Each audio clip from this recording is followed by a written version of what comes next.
Buenas tardes, hermanos, que el Señor les bendiga. Estoy muy contento de estar aquí con ustedes y muy contento de poder compartir la palabra del Señor. Este es un hermoso tiempo de adoración y solo el Señor merece toda la gloria, solo el Señor merece toda la honra. Y también este mensaje es para la gloria y la honra del Señor, es para su gloria y su honra. Así que, ¿dónde está? Voy a invitarle a que busquen su Biblia, Efesios capítulo 2, versículos del 8 al 22. Efesios capítulo 2, versículos del 8 al 22. Antes de leerlo, voy a invitarle a que por favor cierre sus ojos. Vamos a orar y pedirle al Señor que hable a nuestra mente y a nuestros corazones. Padre amado, en esta tarde te agradecemos nuevamente por el privilegio que tenemos de estar reunidos, Señor. Sabemos de otros lugares en donde hay persecución, en donde no se les permite estar reunidos. Incluso hay lugares donde sí se les permite, pero están en guerra y no pueden reunirse como nosotros en esta mañana. Gracias, Señor, porque podemos reunirnos y como un cuerpo en Cristo que somos, traerte toda la alabanza y toda la gloria a ti, Señor. Señor, oramos para que nuestras mentes y nuestros corazones estén receptivos a la voz del Espíritu Santo, que podamos escuchar tu palabra, Señor, y que penetre y que haga un cambio en nuestras vidas. Ayúdanos a ser hacedores de tu palabra y que esto que tú tienes preparado para nuestras vidas en esta tarde, Señor, pueda ser de gran bendición para tu pueblo. Te agradecemos en el nombre de Jesucristo y te damos las gracias. Amén. Y amén. Antes de leer este pasaje, quisiera que prestara atención al título del sermón. Es corto. Repítalo conmigo. La cruz. La cruz. Ok, es práctica, hermanos, para que cuando leemos el pasaje estemos todos unísonos. La cruz. Muy corto. Cuando usted escucha la palabra la cruz, ¿qué viene a su mente? ¿Qué viene a su mente cuando escucha la cruz? Quizás venga a su mente la cruz y vea y se imagina por un momento a alguien colgado en la cruz. Quizás viene a su mente una cruz como la que tenemos acá, en donde no hay nadie colgado en la cruz. Quizás venga a su mente alguna joya que tenga en forma de cruz. Quizás venga a su mente su juventud o su niñez, cuando acudió a una celebración o un acto religioso y tenían cruz. Alguna pintura famosa que tenga la forma de una cruz. O quizás venga a su mente una religión que la asocia con la cruz. Hay muchas cosas que pueden venir a nuestra mente cuando pensamos de la cruz. Pero ¿qué si esta tarde yo le dijera que cuando vemos a la cruz hay mucho más de lo que nosotros nos podemos imaginar? Cuando vemos a la cruz, vemos las promesas de Dios y son mucho más de lo que podamos experimentar. Cuando vemos a la cruz hay mucho significado del que podamos entender y a veces no nos damos cuenta de eso. ¿Por qué? Porque asociamos la cruz con cosas que vivimos en el momento, pero no lo ponemos en el plano de la vida eterna. Pensemos cuando veamos a la cruz en el plano de la vida eterna. ¿Qué significa esto en la eternidad? Así que en esta tarde yo le invito, número uno, que piense por un momento en la eternidad. En la eternidad 100 años es casi cero. Así de fácil. 100 años en la eternidad es casi cero. No es nada.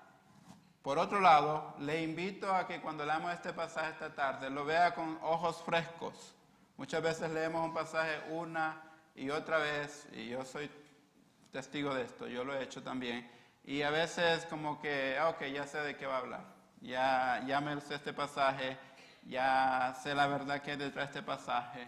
Pero la palabra de Dios es viva y eficaz. La palabra de Dios sigue hablando en nuestras vidas. Y puede ser el mismo pasaje, pero Él nos va a demostrar algo que quizás no habíamos entendido anteriormente. Así que cuando leamos este pasaje juntos, por favor, léalo con ojos frescos y léalo con la eternidad en su mente. Efesios capítulo 2, versículo 8 al 22. Yo voy a leer el 8, usted el 9 y así hasta que terminemos. ¿Qué le parece?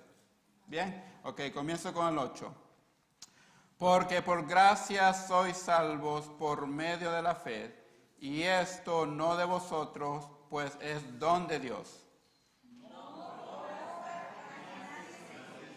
Porque somos hechura suya, creados en Cristo Jesús para buenas obras, las cuales Dios preparó de antemano para que anduviésemos en ellas.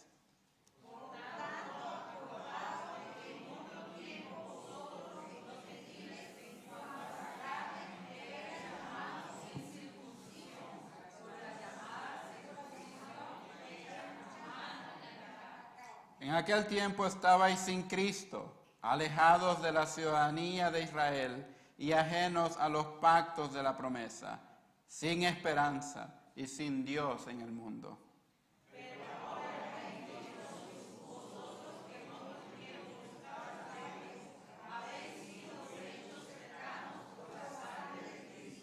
Porque Él es nuestra paz, que de ambos pueblos hizo uno, derribando la pared intermedia de separación.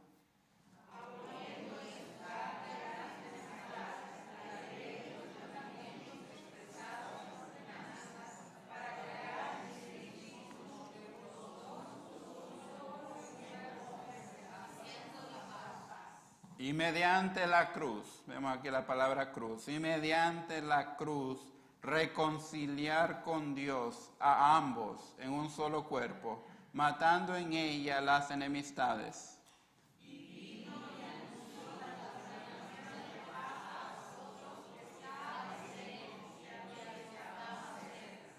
Porque por medio de él los unos y los otros tenemos entrada por un mismo espíritu al Padre.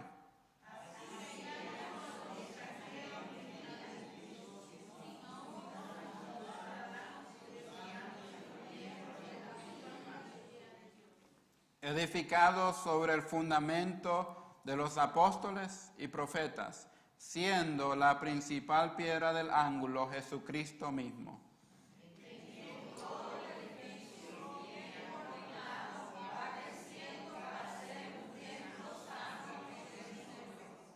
En quien vosotros también sois juntamente edificados para morada de Dios en el Espíritu.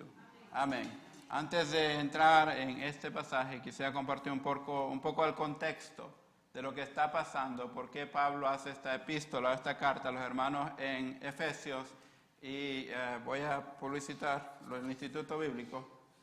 Muy pronto vamos a tener de nuevo el Instituto Bíblico en la iglesia. Y quisiera compartirles a ustedes que cuando trabajo en un sermón, la mayoría de las veces voy a este libro para estudiar un poco el contexto de lo que está pasando. También acudo a otros medios, pero este es uno de los instrumentos, una de las herramientas que uso cuando voy a estudiar el contexto y tratar de entender lo que está pasando en el libro. Lo otro que me ayuda bastante es leer el libro completo, ¿no? Y agarramos el contexto completo de lo que está pasando en ese libro. Así que para darle publicidad al instituto, para que ustedes se noten también. Dice en este libro que Efesios trata la iglesia en Cristo y Cristo en la iglesia. Es interesante, ¿no? La iglesia en Cristo y Cristo en la iglesia.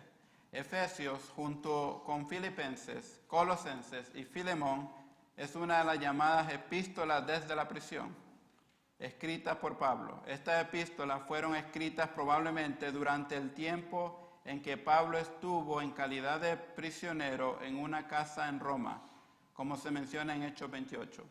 Pablo fue liberado por 3 o 4 años antes de volver a ser prisionero en el año 67 después de Cristo. Este último encarcelamiento lo condujo al martirio. La iglesia en Éfeso era muy amada por Pablo, por haber permanecido en ella por 3 años durante su tercer viaje misionero. La epístola no menciona problema particular alguno y circuló extensamente en Asia Menor, donde fue leída por las iglesias de esa región como si fuera un manual para la iglesia. Esta epístola a los Efesios es como un manual para las iglesias. Y cuando leemos Hechos, capítulo 19, nos damos cuenta de que el apóstol Pablo llega a Éfeso y hay muchos creyentes en este lugar. Pero ellos habían sido solamente bautizados por el bautismo de Juan el Bautista. Ellos simplemente se habían arrepentido, ¿no? Y creían que un Salvador había de venir. Pablo llega a esta ciudad y les dice, hombre, ya llegó un Salvador. Ya Jesucristo vino, murió en la cruz por sus pecados y ustedes necesitan ser bautizados por el Espíritu Santo. Los hermanos creyeron en la palabra de Pablo y se bautizaron nuevamente en el poder del Espíritu Santo. Y lo interesante es que en Hechos, dice al final de ese capítulo 19 de Hechos, que los hermanos de Éfeso creyeron en el Señor. Uno de ellos tenían problemas con lo que es la brujería, magia y todo eso. Y dice el capítulo que ellos trajeron sus libros y los quemaron. Y los quemaron porque abandonaron ese estilo de vida y adoptaron su nueva ciudadanía en el Señor, lo que ellos creían en el Señor. Y lo interesante es que cuando uno lee el libro de Hechos, Pablo está siendo perseguido, va a un lugar, comparte el mensaje de Cristo y luego es perseguido. Va a otro lugar, comparte el mensaje de Cristo y luego es perseguido. Llega a Éfeso, Pablo comparte el mensaje de Cristo y no es perseguido, sino que al final del capítulo dice que la palabra del Señor incrementaba y la palabra del Señor prevalecía en los hermanos de Éfeso. Ahora, ¿por qué Pablo hace esta carta para la iglesia de Éfeso? Si esta iglesia parecía andar bien. Pablo prefería estar en persona con ellos, pero no podía porque estaba en la cárcel. Lo segundo que el apóstol Pablo hacía era enviar personas representándolo a él o al Señor. Enviaba a Timoteo, Tito, entre otros, para que compartieran el mensaje del Señor. Pero ¿qué pasa? Tampoco ocurrió eso, sino que él decide hacer esta carta y mandarla a los hermanos de la iglesia en Éfeso, pero también él hizo esta carta para los hermanos de Ambiente de Gracia, para cada uno de nosotros. Y por eso es que tenemos que ver esto con ojos frescos, ¿no? ¿Qué es lo que está pasando en esta carta? ¿Qué es lo que el apóstol Pablo quiere que entendamos como creyentes? Y lo que él quiere que entendamos, yo le invito a que veamos cuatro cosas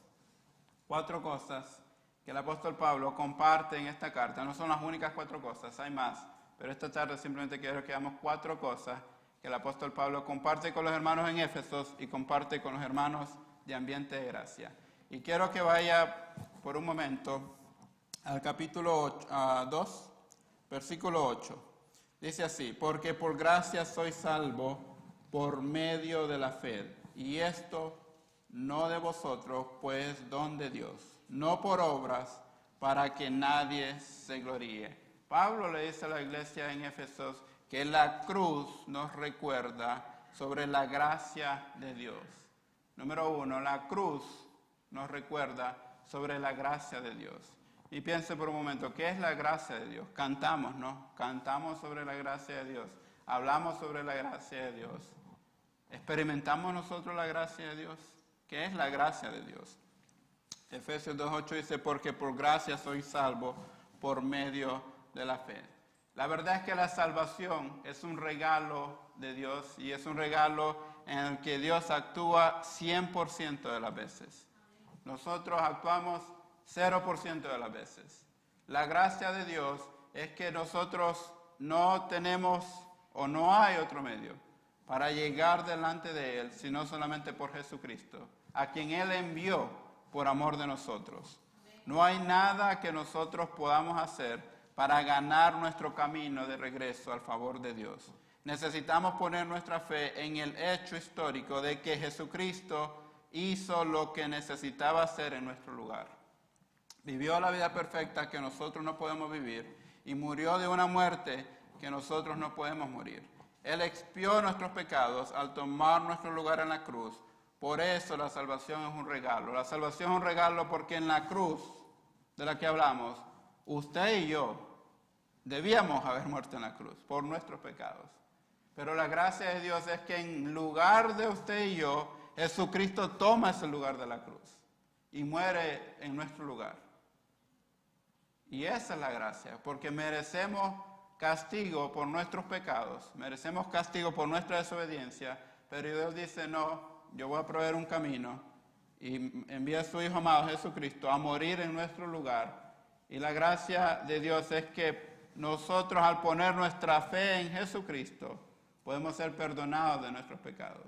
E incluso la fe que se origina en nosotros no es una fe propia, sino que Dios mismo pone esa fe en nosotros para que podamos abrir los ojos y ver lo que Jesucristo ha hecho en la cruz por nuestros pecados. Entonces, si se pone a pensar en un momento, el plan de Dios es 100% de parte de Él. No es nada de nosotros. Yo no puedo decir el 1% es mi plan y el 99% es plan de Dios. No. El 100% es plan de Dios, de rescatarlo usted a mí del castigo eterno. Pablo continúa en su carta, no por obras, para que nadie se gloríe, porque somos hechura suya, creados en Cristo Jesús para buenas obras, las cuales Dios preparó antemano para que anduviésemos en ellas. Prestemos atención a esto. La Biblia no dice que usted no haga buenas obras. No. Lo que dice es que las buenas obras que hagamos no nos van a llevar al cielo. Por más buenas obras que hagamos, no nos van a llevar al cielo, no nos van a reconciliar con Dios. Pero las obras buenas cuentan cuando usted ha puesto su fe en Jesucristo. Y con esta relación tan cercana que tiene con Cristo, como resultado de esa relación cotidiana que tiene con Cristo, nace el hacer buenas obras. Es algo natural de parte suya, hacer la voluntad de Dios, obedecerle a Dios. ¿Por qué? Porque tiene una relación cotidiana con su amado Cristo. Ahí es cuando las buenas obras cuentan. Si yo estoy predicando en este momento para mi gloria, predicar es bueno, pero si lo hago para mi propia vanagloria, es una mala obra, no es una buena obra. Pero si yo lo hago para la gloria de Dios, es una buena obra. Cuando cantamos acá enfrente o cantamos en los asientos y lo hacemos para la gloria de Dios, es una buena obra. Cuando usted está en su trabajo, en donde sea que esté, y usted lo hace para la gloria de Dios, es una buena obra. Si usted es un doctor y sana a un enfermo para su propia gloria, es una mala obra. Pero tenemos que tener cuidado, ¿no? Las cosas que hacemos, las hacemos para la gloria de Dios o las hacemos para nuestra propia gloria.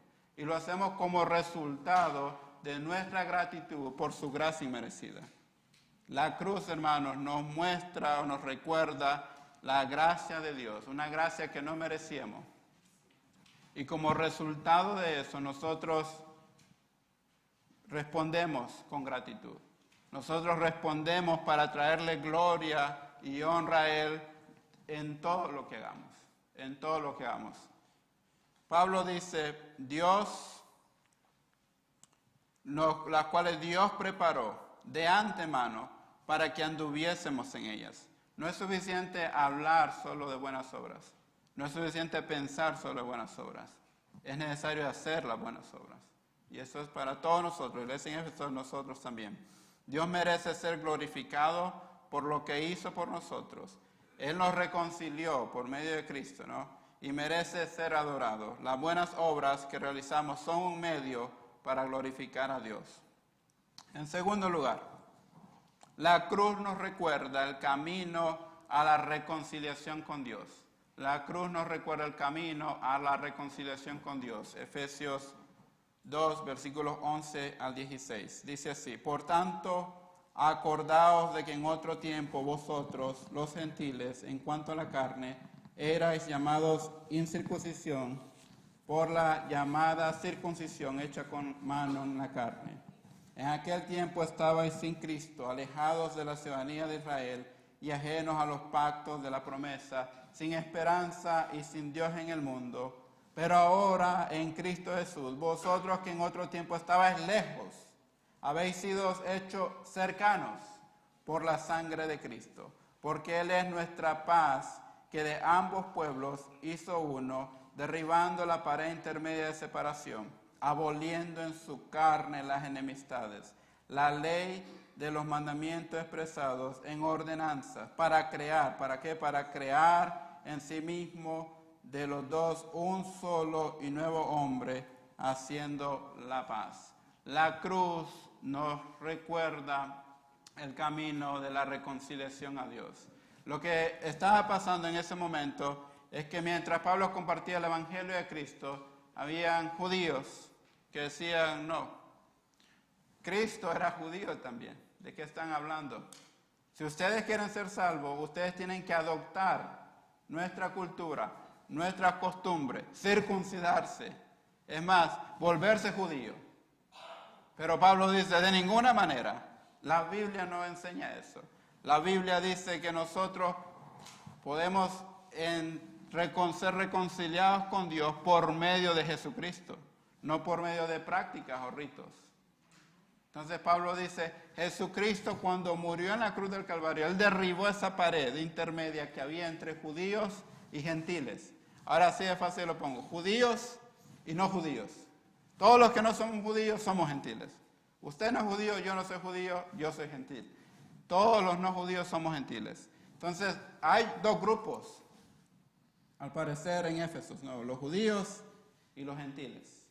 Los judíos dicen, si ustedes quieren creer en Jesús, tienen que adoptar nuestra cultura, volverse como uno de nosotros, porque Jesús era judío.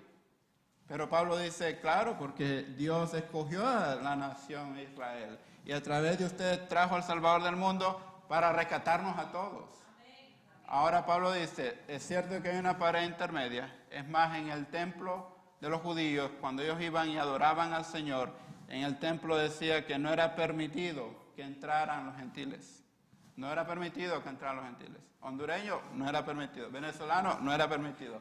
Nicaragüense, no era permitido. Póngale usted su nacionalidad. No era permitido. Era exclusivamente para ellos. Pero Jesucristo vino y derribó esa pared. Y Jesucristo dice, no importa de dónde seas. No importa tu estado social, económico, tu nacionalidad. No importa. Si tú pones tu fe en Jesucristo, tú eres parte ahora de la familia de Dios. Tú estás siendo reconciliado con el Señor. Y usted dirá, ¿qué bueno es eso? Es grandísimo, es grandioso, porque estamos reconciliados con el Dios del universo. No por un momento, sino que por la eternidad. ¿Cuánto tiempo es eso? Mucho tiempo, es mucho tiempo. La cruz nos recuerda el camino a la reconciliación con Dios. Recuerde, sin Dios, sin Cristo, estábamos alejados de las promesas de Dios, estábamos alejados de la ciudadanía de Israel, y voy a explicar eso más adelante. Estábamos en el mundo sin esperanza, estábamos en el mundo sin Dios. Hoy en día hay personas que deciden no creer en Dios también. Hay personas que saben la verdad, que saben que hay un Dios que existe, pero ellos deciden seguir no creyendo en el Señor. Es una decisión que ellos toman, ¿no? Y nuestro trabajo es orar por ellos, para que ellos conozcan la verdad, para que ellos vean al Señor. Los judíos eran ciudadanos, los gentiles no. Entonces los judíos decían, estas promesas solamente son para nosotros. Ustedes los gentiles no son parte de las promesas. Y a veces usted entiende y yo entendemos eso porque llegamos a este país y a veces no somos ciudadanos automáticamente. Y no pasa lo mismo acá. Los que son ciudadanos tienen privilegios, tienen mejores oportunidades. Y los extranjeros, pues trabajamos, ¿no? Y en un momento esperamos tener la ciudadanía de este país. Pero piense por un momento que a través de Jesucristo, Él nos ha dado ya la ciudadanía del reino de los cielos. Y no es eso más grande que cualquier ciudadanía del mundo. Amén. Entonces hay motivos por el cual debemos gloriarnos, por el cual debemos gloriar a Dios y alegrarnos. Hay motivos por el cual debemos alegrarnos. Pablo decía, yo me glorío de ver que los judíos y los gentiles ahora a través de Cristo pueden alabar a Dios como un solo cuerpo. El problema es que ellos no lo estaban aceptando. El problema es que ellos no querían creer eso. Y creaba aflicción, no creaba conflicto en la iglesia en ese momento. Y hoy en día también. Pero la verdad es, hermanos, que a través de Jesucristo hemos sido reconciliados con Dios. A través de Jesucristo hemos sido acercados a Dios. En otro tiempo estábamos lejanos, hoy estamos cercanos a Dios. A través de Jesucristo nuestros pecados han sido perdonados. Usted dirá, ¿los pecados de hoy solamente? No, los pecados de hoy y los de mañana y los del martes. ¿Por qué? Porque si usted lee este pasaje y se va arriba al capítulo 1,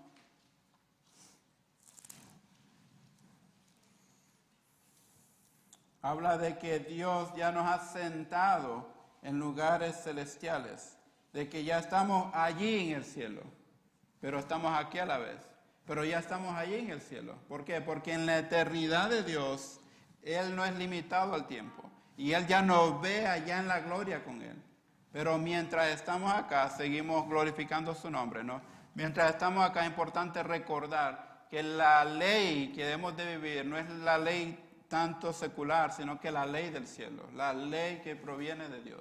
Debemos vivir pensando en el reino de los cielos, pero a la vez también alcanzando a las personas que viven en nuestro mundo. No podemos excluirnos del mundo y decir, ok, yo pertenezco al cielo, ya no me voy a asociar con nadie del mundo. No podemos vivir así, porque tenemos que alcanzar a los que están a nuestro alrededor mientras estamos acá. ¿Y por qué lo hacemos? Para la gloria y la honra de Dios. Tercer punto es que la cruz nos recuerda lo que ya somos por medio de Cristo. Y hablé un poco antes de esto, pero quiero indagar un poco más. Piense por un momento, para entrar en la presencia de un soberano, de un presidente, por ejemplo, es necesario que alguien nos presente ante él. No es posible que algún individuo, simplemente por querer hacerlo, entre en la presencia del rey o presidente o gobernador. Tal entrevista tiene que ser arreglada por alguna persona de mucha influencia. Nosotros tenemos, gracias al Dios bondadoso, entrada por medio de Cristo al trono de la gracia. Dios el Padre ha hecho posible nuestra entrada a su trono. Así que, hermanos, teniendo libertad para entrar en el lugar santísimo por la sangre de Cristo, hagámoslo. ¿Qué es lo que significa esto? Que por medio de Jesucristo usted y yo pueden entrar delante del trono de Dios en cualquier momento. En aquel tiempo, el sumo sacerdote era el único que entraba en el lugar santísimo para interceder por el pueblo. Pero ahora, a través de Cristo, usted y yo tenemos acceso directo al Señor. Y cuando llegamos delante de la presencia del Señor, Jesucristo mismo nos introduce al Padre. Jesucristo mismo, yo di mi sangre en la cruz por Cristian. Yo di mi sangre en la cruz, ponga su nombre. Y porque yo di mi sangre en la cruz, Él intercede a la diestra del Padre por usted y mí. Nosotros podemos entrar delante de la presencia de Dios y hablar con Dios en cualquier momento, a cada instante. ¿No es una gran bendición? Cuando vea la cruz, recuerde eso, que por medio de la cruz, por medio de Cristo, ahora nosotros tenemos acceso directo al Dios Todopoderoso y traer delante de Él todas aquellas cosas, ¿no?, que tenemos en nuestro corazón. Somos ciudadanos del reino de los cielos. Y el Señor quiere que como ciudadanos del reino de los cielos aprovechemos, ¿no?, esos derechos que tenemos y también responsabilidades. Tenemos derechos y responsabilidades como ciudadanos del reino de los cielos. Muchas veces no las aprovechamos. Vivimos como que fuéramos extranjeros. No nos acercamos al Padre. Vivimos como que tenemos miedo de la ley, como que tenemos miedo de Dios. Y no hay plena confianza. No hay plena comunión. Entonces piense por un momento, ¿estoy viviendo como ciudadano del reino de los cielos? ¿Estoy viviendo con lo que ya Cristo hizo por mí? Somos miembros de la familia de Dios. Versículo 2, capítulo 19. Escuche bien lo que dice. Así que ya no sois extranjeros, ni advenedizos, sino conciudadanos. Conciudadanos de los santos y miembros de la familia de Dios. Usted dirá, acá en este país estoy solo, no tengo una familia. Tiene una familia. Tiene una familia. La iglesia muchas veces se vuelve nuestra familia. Y a veces la iglesia se vuelve una familia más cercana que la familia de sangre.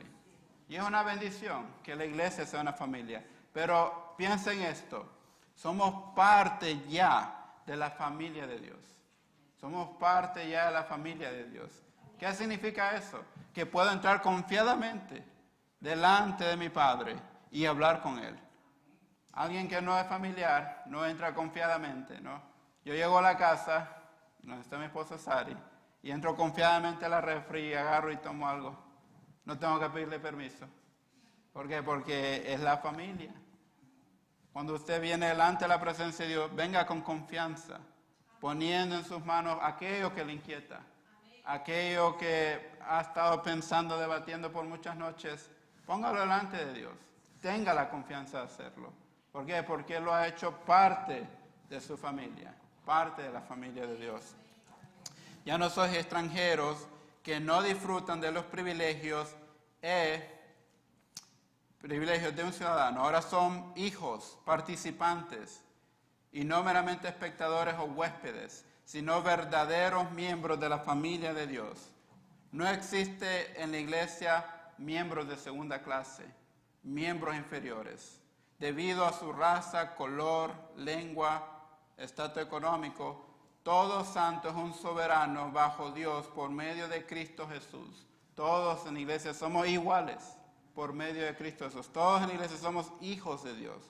No hay alguien superior. Es más, la Biblia dice que consideremos a los demás superiores, pero en el trato. Pero no es que los demás sean superiores a nosotros. Todos somos iguales delante de la presencia de Dios. No somos advenedizos. ¿Qué es la palabra advenedizo?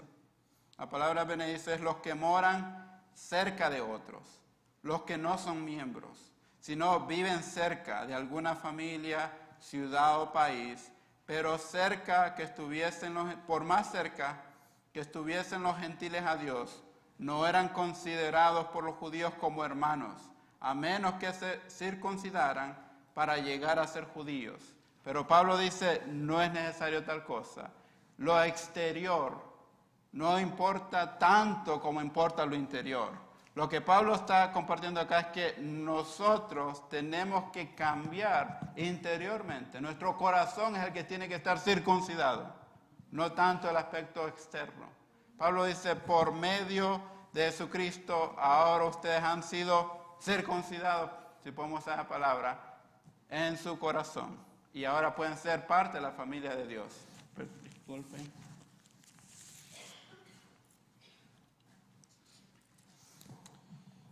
Somos conciudadanos. Ahora mucho más que huéspedes, nos hemos naturalizado y gozamos de plena ciudadanía divina. Cuando le dije al inicio, piense en la eternidad, no solamente a corto tiempo. A veces esto no entendemos la gran bendición que tenemos porque pensamos a corto tiempo. No, la ciudadanía de este país dura corto tiempo. De su país, mi país, igual. 100 años que dure es corto tiempo en comparación con la eternidad. Pero la ciudadanía que ahora tenemos por medio de Cristo es por la eternidad. ¿Cuánto tiempo es eso? Mucho tiempo, mucho tiempo. Por último, la cruz nos recuerda a Jesucristo, quien dio su vida por la iglesia. Vayamos ahora al versículo 20 al 22, y estamos finalizando, versículos 20 y 22. Dice, edificados sobre el fundamento de los apóstoles y profetas. Sabemos que los profetas profetizaban de que iba a venir un Salvador, y antes de Cristo las personas eran salvas creyendo de que venía un Salvador. Los apóstoles hablaron de que vino un Salvador y que murió en la cruz y que el Salvador ya estuvo con nosotros y ahora tenemos entrada al reino de los cielos por medio de Cristo. Y dice Pablo, edificados sobre el fundamento de los apóstoles y profetas, siendo la principal piedra del ángulo Jesucristo mismo. Pablo dice, tanto los profetas que ustedes leen y estudian y respetan, como los apóstoles que también estudian, leen, respetan, ellos tienen algo en común, y es que ambos hablaron de Jesucristo. Jesucristo es la piedra angular, Jesucristo es el fundamento sobre el cual la iglesia ha sido edificada, en quien todo el edificio, bien coordinado, va creciendo para ser un templo santo en el Señor, en quien vosotros también sois juntamente edificados para morada de Dios en el Espíritu. ¿En dónde mora Dios hoy en día? ¿El Señor mora en un templo? ¿El Señor mora en Jerusalén? ¿En dónde mora el Señor hoy en día? En los corazones de aquellos que amamos al Señor, en nuestros corazones. Y en donde estemos, ahí está la presencia del Señor con nosotros. ¿No es una gran bendición? Que la presencia de Dios no esté en un solo lugar. Imagínense que estuviera en un solo lugar y que a lo largo de su vida usted tenga que ir a ese lugar para alabar al Señor. Hay religiones que sí lo hacen. La presencia está en tal lugar y durante tu vida tienes que venir por lo menos una vez aquí. Nosotros no tenemos que hacer eso. ¿Por qué? Porque lo tenemos en nuestro corazón. Y la presencia del Señor está tanto aquí como en nuestros trabajos, como en nuestra familia, en donde vayamos, el Señor está ahí con nosotros. En tiempos bíblicos se utilizaba una piedra angular como la base y el estándar sobre el cual se construía un edificio. Una vez en su sitio, el resto del edificio se ajustaba a los ángulos y al tamaño de la piedra angular. Además, si se removía, toda la estructura podría colapsar. Si nosotros sacamos a Jesucristo de nuestra fe, estamos en graves problemas. Si nosotros pensamos dejar a Jesucristo a un lado, estamos en graves problemas. Pablo dice, Jesucristo es la piedra angular de la iglesia. Jesucristo es quien nos unió, quien une al judío y al gentil y al hondureño, venezolano, nicaragüense, puertorriqueño, de donde sea. Lo une en un solo cuerpo y Él es la cabeza de ese cuerpo y lo presenta delante del Padre. Jesucristo es quien hace eso. Pablo dice, por medio de esta piedra, el arquitecto ha fijado la regla para toda relación y conexión de las paredes. La piedra del ángulo sostiene más peso que el resto del fundamento. La piedra del ángulo tiene que ser una piedra muy especial. Es una piedra selecta, escogida. Este texto da énfasis a la verdad de que el glorioso templo de Dios descansa sobre la deidad y las enseñanzas de Cristo, y no sobre la filosofía humana, ni sobre la fuerza política, ni sobre la tradición humana. Muchas veces con fuerza política o tradición humana o filosofía humana queremos alcanzar cosas para la gloria de Dios, pero el Señor dice no es necesario, no es necesario, tu esfuerzo no es necesario. Deposita tu fe plenamente en Jesucristo y a través de Él, entonces tú traerás gloria y honra a mí. Y eso es lo que tenemos que hacer, poner nuestra fe en Cristo. Nuevamente, la cruz, hermanos, debe recordarnos que nuestra fe descansa en alguien que murió en la cruz del Calvario y es en Cristo Jesús. Un estudiante tuvo que retirarse de la clase del liderazgo cristiano que él estaba tomando en la universidad. Entonces decide escribir un email y se lo manda a su maestro. Y le dice él a su maestro, lo siento, no puedo quedarme en su clase, pero estaba tan emocionado por tomarla y me preguntaba si, por favor, antes de irme, podría compartir en una palabra de sabiduría, de tu propia experiencia, sobre lo que se requiere para ser un líder cristiano auténtico. Estaba tomando una clase de liderazgo, le dice el maestro, en una palabra, en unas pocas palabras, dime qué es lo que se requiere para ser un líder cristiano auténtico. Cuando el maestro ve el mensaje se rió. Digo, no hombre, ¿cómo va a ser que una palabra? Dice, una palabra sobre de todas estas teorías sobre el liderazgo, todos los ejemplos bíblicos, todas estas cosas, y quieres reducirlo a una, está bien, lo haré. Entonces el maestro dijo, lo voy a hacer. Y viene el maestro, le responde al estudiante y escribe lo siguiente. Líderes van primero. Eso fue lo que escribió él. Líderes van primero. Y luego más abajo le puso lo siguiente. Los líderes son los primeros en servir. Son los primeros en ver el fruto. Son los primeros en ver el futuro. Son los primeros en tomar acción. Son los primeros en ofrecer sus vidas y experiencias como ejemplo. Son los primeros en escuchar, primeros en amar, primeros en luchar contra los enemigos de cualquier naturaleza, primeros en sanar y restaurar a los heridos. Líderes son los primeros en ser atacados, primeros en fracasar, primeros en admitir el fracaso, primeros en perdonar. Son los primeros en ver los problemas, primeros en encontrar soluciones, primeros en evaluar a los demás para el éxito, primero en aceptar la responsabilidad de quedarse cortos. Auténticos líderes cristianos son los primeros en orar, primeros en admitir que necesitan a Dios, primeros en reunir a otros por una causa digna. Ellos son los primeros en tender la mano para construir puentes, primeros para alcanzar un sueño o avanzar en una visión.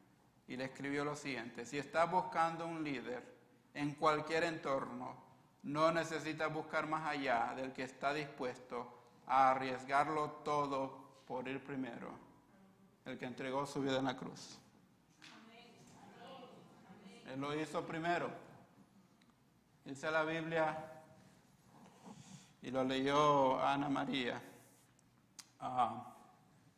Efesios 2:4. Pero Dios, que es rico en misericordia, por su gran amor con que nos amó, aún estando nosotros muertos en pecados, nos dio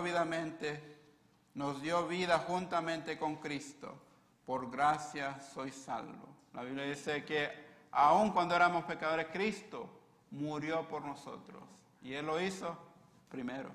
Él lo hizo primero. Y es por eso que nosotros podemos seguirle a Él. Por eso que nosotros podemos crecer con Él.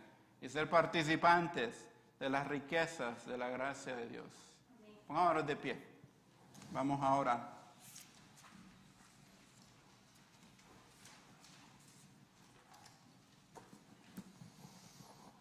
Señor, en esta tarde, Padre, te damos las gracias. Te damos las gracias porque en tu gran amor, en tu gran misericordia,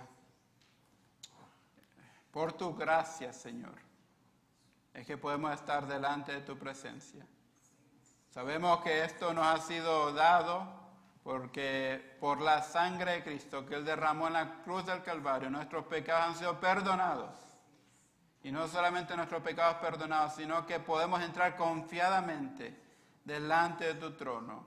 Y es Jesucristo mismo quien nos da o nos introduce delante de ti, Padre amado.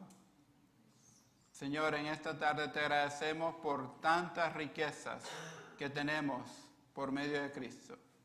Ayúdanos a vivir, Señor.